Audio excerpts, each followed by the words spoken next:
Greetings everyone. நம்ம டெய்லியும் banking and SSC point of வியூல கரண்ட் அஃபேர்ஸ் கொஸ்டின்ஸ் பார்த்துட்டே இருக்கோம். இன்னைக்கு என்ன இம்பார்ட்டன்ட் கொஸ்டின்ஸ் இருக்கு அப்படிங்கிறத பார்ப்போம். First question, the security deposit made by the candidates for Lok Sabha election is அப்படின்னு கேட்டிருக்காங்க. ஸோ ஒரு லோக்சபா எலெக்ஷனுக்கு டெபாசிட்டா எவ்வளவு கட்டணும் அப்படின்னா 25,000 ருபீஸ் வந்து கட்டணும். சரிங்களா? இது வந்து ஒரு லோக்சபா எலெக்ஷனா இருந்துச்சு அப்படின்னா.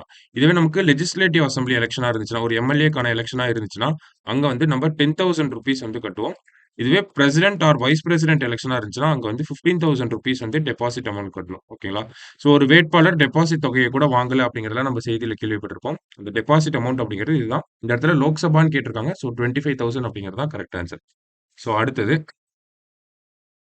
வேர்ல்ட்ஸ் ஃபர்ஸ்ட் ஓம் ஷேப்ட் டெம்பிள் இனாகுரேட்டட் இன் அப்படின்னு கேட்டிருக்காங்க. ஸோ ஹிந்தி லெட்டர்ல இந்த மாதிரி வரும். ஓகேங்களா? இதுதான் இந்த ஓம் ஷேப் அப்படிங்கிறது சொல்லுவாங்க. ஸோ இந்த ஷேப்ல டெம்பிள் எங்க வந்திருக்கு அப்படின்னு பார்த்தோம்னா, ராஜஸ்தான்ல தான் நமக்கு வந்திருக்கு. ஓகேவா? ஸோ அடுத்தது, which type of track has been introduced in India's first bullet train அப்படின்னு கேட்டிருக்காங்க. ஸோ இந்தியாவோட ஃபர்ஸ்ட் புல்லட் ட்ரெயின் அப்படிங்கிறது அரௌண்ட் 508 கிலோமீட்டர்ஸ்க்கு இருக்க போகுது. ஃப்ரம் மும்பை டு அகமதாபாத் வந்து கனெக்ட் பண்ண போகுது. ஓகேங்களா?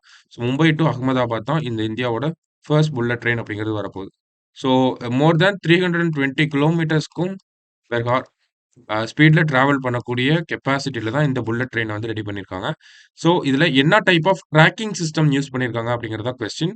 என்ன டைப் ஆஃப் ட்ராக்கிங் அப்படின்னு பார்த்தோம்னா, பேலஸ்ட்லெஸ் ட்ராக்கிங் அப்படிங்கிறது சொல்றாங்க. ஓகேவா? ஸோ இந்த ஒரு டைப் ஆஃப் ட்ராக்கிங் அப்படிங்கிறது இந்தியால ஃபர்ஸ்ட் டைமா இப்ப தான் வருது. ஸோ இந்த ட்ராக்கிங்க்கு இன்னொரு பேரும் இருக்கு. என்ன அப்படின்னு பார்த்தோம்னா, otherwise known as slab tracking அப்படிங்கிறது சொல்றாங்க. ஓகேங்களா? ஸ்லாப் ட்ராக் அப்படின்னு சொல்லுவாங்க. Slab track or ballastless track அப்படிங்கிறது தான் இதனுடைய நேமா இருக்கு. ஓகேவா?